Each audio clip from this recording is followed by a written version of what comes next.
वीर Kunwar Singh university में लगभग 70 से 80 करोड़ का घोटाला हो चुका है और इस मामले में अवधेश नारायण सिंह सभापति भी शामिल हैं। एक दिन के लिए भी प्रोफेसर नहीं है, कोई साबित कर देगा तो मैं उसके जिंदगी भर गुलामी करूंगा। बताइए, जो कुलपति ही एक्यूज है, आप उसको चिट्ठी दे रहे हैं कार्रवाई करने के लिए। यूनिवर्सिटी में भ्रष्टाचार है तो सब जानते हैं जी, बिल्कुल। लेकिन राजभवन ही भ्रष्टाचार निकल गया तो अब कहां आदमी जाएगा? कि राजभवन ही इस प्रॉब्लम की जड़ में है। दिक्कत राजभवन से ही है। इतना गिरा हुआ व्यवस्था कभी नहीं हुई थी। जीते स्कूटी जीते कार। जी आपने सही सुना। लक्ष्मी ज्वेलर्स कटिहार से कृष्णा डायमंड ज्वेलरी खरीदें, लकी ड्रॉ में पार्टिसिपेट करें और कार और स्कूटी जीतने का मौका पाएं। साथ ही 25% तक की छूट पाएं सोने और चांदी के जेवर की बनाई पे और हीरे की वैल्यू पे। Lakshmi jewellers, Lakshmi complex, doctor Rajendra Prasad Path, Katihar.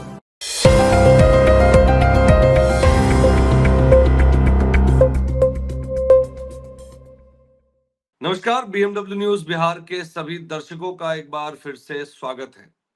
देखिए, बिहार में शिक्षा की जो स्थिति है वो अमूमन सभी को मालूम है और सरकारी कॉलेजों में जिस तरह से भ्रष्टाचार के मुद्दे उठते रहे हैं, उसमें एक मुद्दा बहुत तेजी से गर्मा चुका है, जिसमें वो मुद्दा है आरा में शिक्षक घोटाले को लेकर।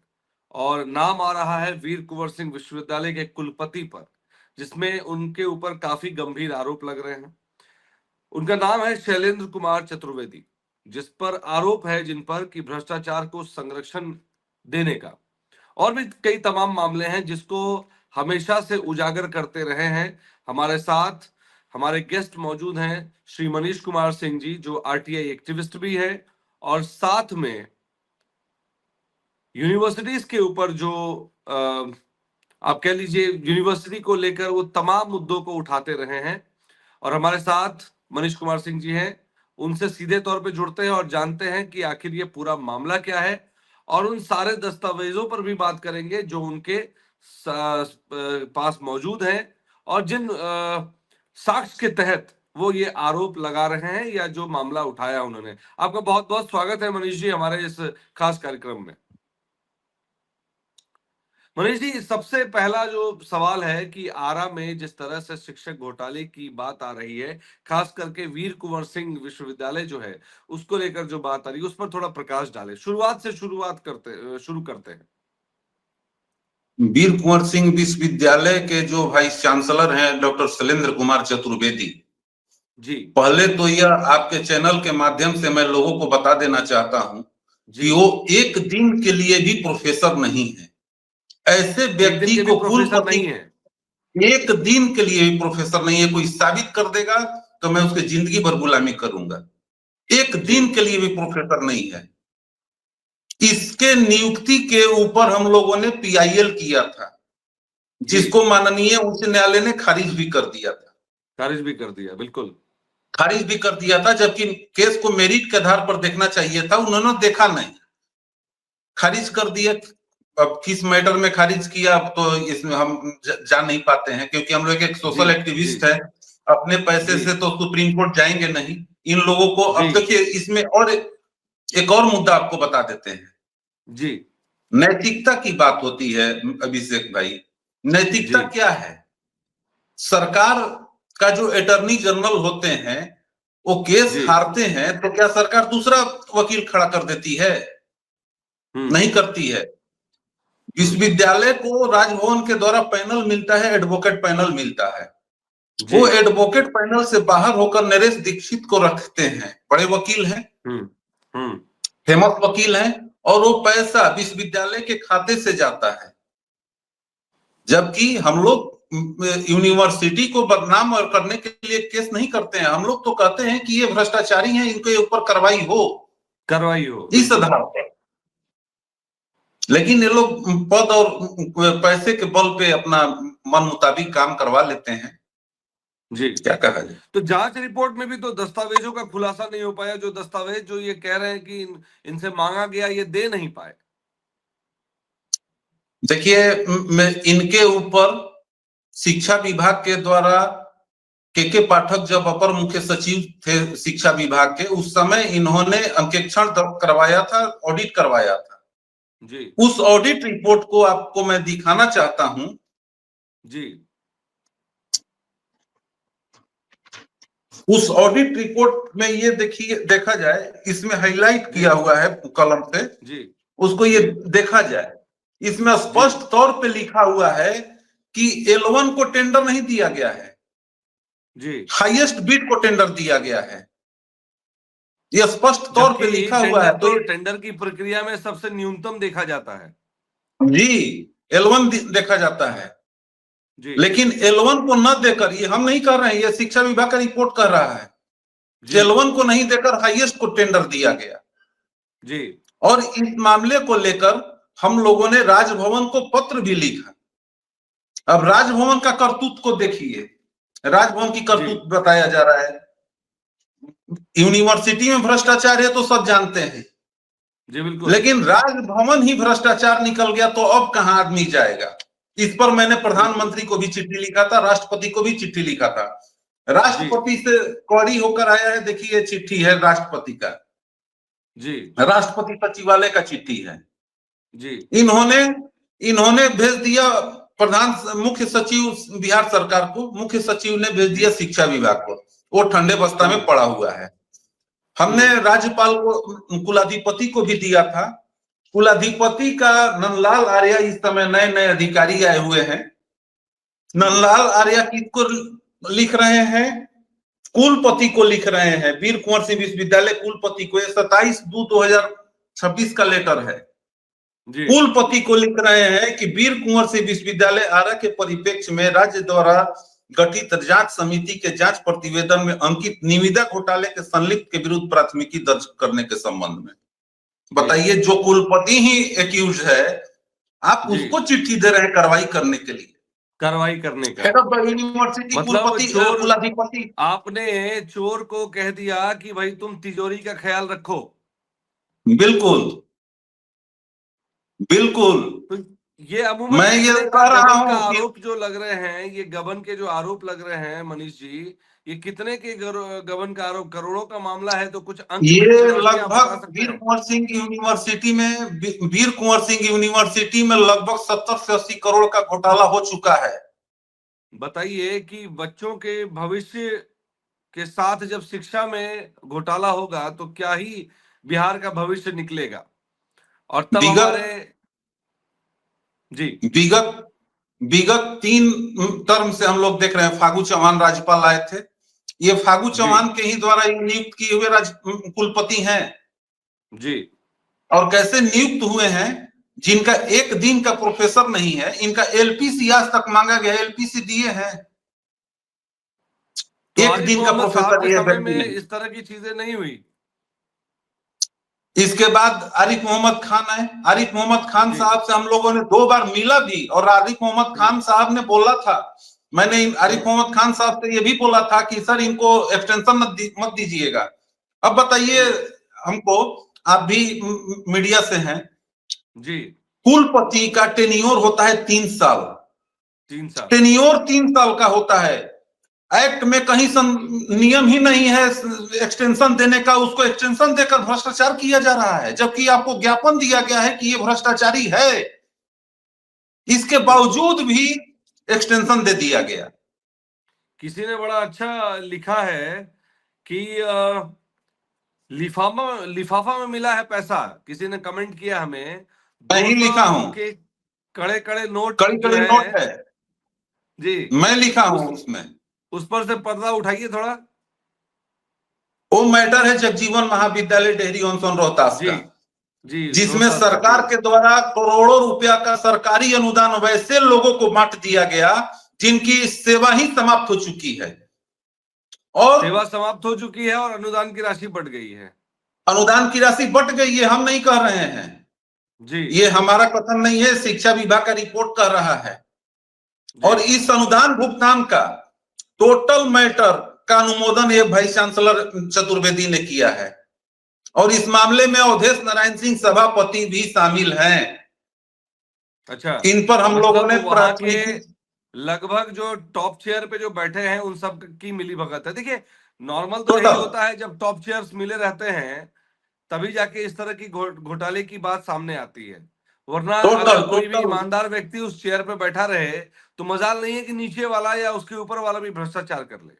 कभी नहीं। इसके पहले डॉक्टर डीपी तिवारी कुलपति थे, जी शानदार कुलपति, उतना जानकार और उतना विद्वान कुलपति थे कि हिलने नहीं देते थे, भ्रष्टाचार नहीं होने देते थे। तो अभी के भ्रष्टाचार जो तो गवर्नर साहब आए हैं वो तो आर्मी से रिटायर्ड हैं और मेजर जनरल रह चुके हैं, तो उनके बारे में क्या ख्याल है? क्या लग रहा है कि वो इस तरफ ध्यान देंगे? उनका ध्यान इस तरफ आकर्षित किया है आप लोगों ने? अभी के गवर्नर साहब को हम लोगों ने ज्ञापन दिया है मिलने के लिए, जी और गवर्नर साहब से समय मांगा गया है, और गवर्नर साहब को ये सब चीजों को हमने बताया भी है आवेदन के थ्रू। क्या लग रहा है कि इस जगजीवन पे कोई कार्रवाई होगी? इस भ्रष्ट व्यवस्था में कार्रवाई की उम्मीद नहीं की जा सकती है। तो ये सब मैटर जो है, जिस तरह से शिक्षा विभाग ने भी बातें उठाई हैं, इस पर अब तक क्यों नहीं संज्ञान लिया जा रहा है? क्या लग रहा है आपको, आखिर में क्यों इस तरह से नजरअंदाज की जा रही है चीजों को, जबकि ये शिक्षा विभाग, शिक्षा का से जुड़ा मामला है, बच्चों के भविष्य से जुड़ा मामला है, और जिस तरह से अनुदान दिया जा रहा है, और वो भी ऐसे लोगों को जो पहले से हट चुके हैं या जिनकी जिनकी कार्य अवधि खत्म हो चुकी है। तो फिर ऐसे में क्या लग रहा है कि क्या इसमें बड़े लोग शामिल हैं? इसमें बहुत बड़े बड़े लोग शामिल हैं। अवधेश नारायण सिंह के ऊपर हम लोगों ने और कुलपति के ऊपर हाईकोर्ट में याचिका दायर किया था कि इनके ऊपर प्राथमिकी दर्ज किया जाए, वही अनुदान घोटाला में। लेकिन हाईकोर्ट ने आदेश भी दिया थाना को कि एफआईआर लॉन्च करो, नहीं हुआ एफआईआर लॉन्च, क्योंकि अवधेश नारायण सिंह सभापति हैं और सरकार के मुख्य अंग हैं, नीतीश जी के करीबी व्यक्ति हैं। कोर्ट माननीय उच्च न्यायालय में हम लोग क्रिमिनल रिट किए थे, जिसमें न्यायालय ने आदेश दिया था एफआईआर लॉन्च करने के लिए, लेकिन हमने थाना में भी गया, एफआईआर लॉन्च हुआ नहीं। एसपी से भी मिले थे, एफआईआर लॉन्च हुआ नहीं। डीजीपी भी से मिले थे तो एफआईआर लॉन्च हुआ नहीं, क्योंकि वो लोग का कंसेप्ट अलग है। क्योंकि वो लोग कहते हैं कि कुलपति, सभापति बहुत बड़े बड़े पद होते हैं, इस पर हम लोग कैसे कार्रवाई कर सकते हैं। नहीं तो इसके पर कार्रवाई कैसे करें? तो ये क्या बात होगी? मतलब अगर कोई बड़ा आदमी बड़े पद पे चला जाएगा तो कार्रवाई नहीं होगी? क्या वो नहीं हो पाएगा। कानून व्यवस्था से ऊपर है? क्या वो संविधान से ऊपर है? ये तमाम सवाल जुड़ रहे हैं। संविधान और कानून सिर्फ कहने के लिए रह गया है। बड़े लोग बहुत आसानी से काम कर जाते हैं, भ्रष्टाचार कर जाते हैं, कुछ होता नहीं है। लेकिन हम लोग आगे बिहार मानने आगे आप वालों में लोग से की क्या नहीं है। रणनीति है? किस तरह से इन मुद्दों को उठाएंगे? अभी और आगे चूंकि आगे आप की इतने रणनीति, दिनों से इस मुद्दे को उठा रहे हैं, इस पर अब तक कोई भी कार्रवाई नहीं हुई है? नहीं, कोई कार्रवाई नहीं हुई है।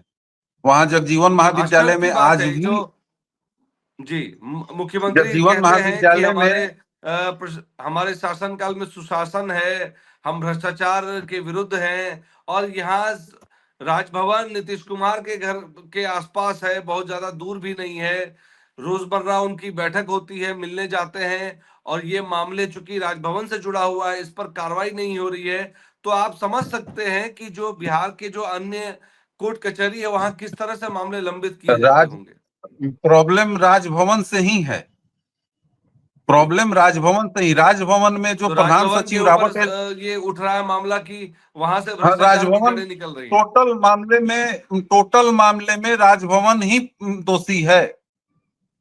हेड ऑफ द यूनिवर्सिटी अभिषेक भाई कुलाधिपति होते हैं, और अगर कुलपति पर आरोप लग रहा है, साक्ष्य के साथ आरोप लग रहा है, तो कार्रवाई उनको करनी चाहिए थी, न कि कार्रवाई दूसरे बातें को आप करनी जो कह चाहिए। रहे हैं, और आप पूरा दस्तावेज भी दिखा रहे हैं, पूरे जांच रिपोर्ट में साक्ष्य हैं। पीएचडी की डिग्री फर्जी पाई जा रही है, उसके हाँ, बावजूद ये चीजें, साक्ष्य अवेलेबल कराने के बावजूद भी कार्रवाई नहीं हो रही है, तो एक आम आदमी, एक आम मामला और छात्र का आपको क्या होगा? एक मामला और मैं आपको बता देता हूँ। जी वीर कुंवर सिंह यूनिवर्सिटी में एक परीक्षा नियंत्रक है डॉक्टर अनवर इमाम, जी जिस पर विशेष निगरानी इकाई ने गंभीर ईओयू ने। नॉन केस में चार्जशीटेड हैं, अच्छा, वैसे व्यक्ति को ये परीक्षा नियंत्रक बना के रखे हैं, बना के रखे हुए हैं। जिस पर राजभवन और ये स्वयं कुलपति कॉग्जिनेंस का ऑर्डर दे दिया है विशेष निगरानी इकाई को वैसे व्यक्ति को, चार्टर्ड को ये परीक्षा नियंत्रक बना के रखे हैं। किस लिए बना के रखे हैं? अभी पैट का परीक्षा हुआ है, साक्ष्य तो नहीं दे सकते हैं कि कितना कितना में सीट बिक रहा है, लेकिन ये पूरे आरा के मार्केट में है कि 75 से 80 हजार रुपया में ये सीट बिक रहा है, पर सीट बिक रही है जी। और ऐसा भी बात नहीं है कि ये राजभवन नहीं जानता है। मैंने टेलीफोन से के मोहन, आपको कल्पना श्रीवास्तव जो विशेष न्यायिक पदाधिकारी हैं, उनका चैट रिपोर्ट है मेरे पास, कहिएगा तो मैं सेंड भी कर दूंगा, कर भी देता हूं। मैंने इनसे कई बार बात भी किया, वो लोग अपनी असमर्थता को जाहिर कर देते हैं।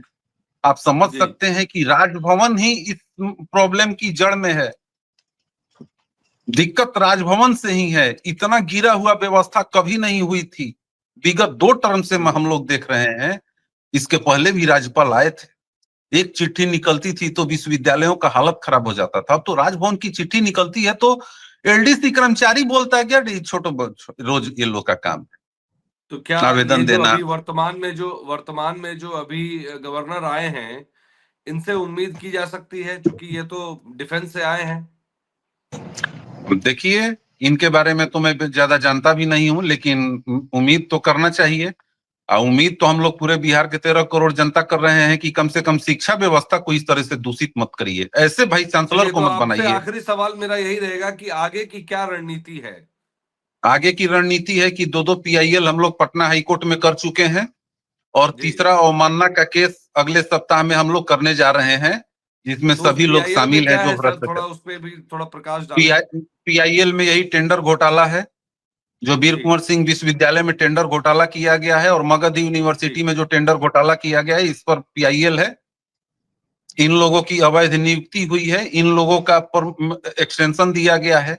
आश्चर्य की बात है, बताइए अभिषेक भाई, कितना बड़ा दुर्भाग्य है कि बाद अगर एक्सटेंशन का कोई रूल नहीं है तो कैसे एक्सटेंशन? कोई रूल ही नहीं है, कोई रूल ही नहीं है। इससे सुप्रीम कोर्ट का ऑर्डर है। तमाम बातें जो है जांच की विषय है।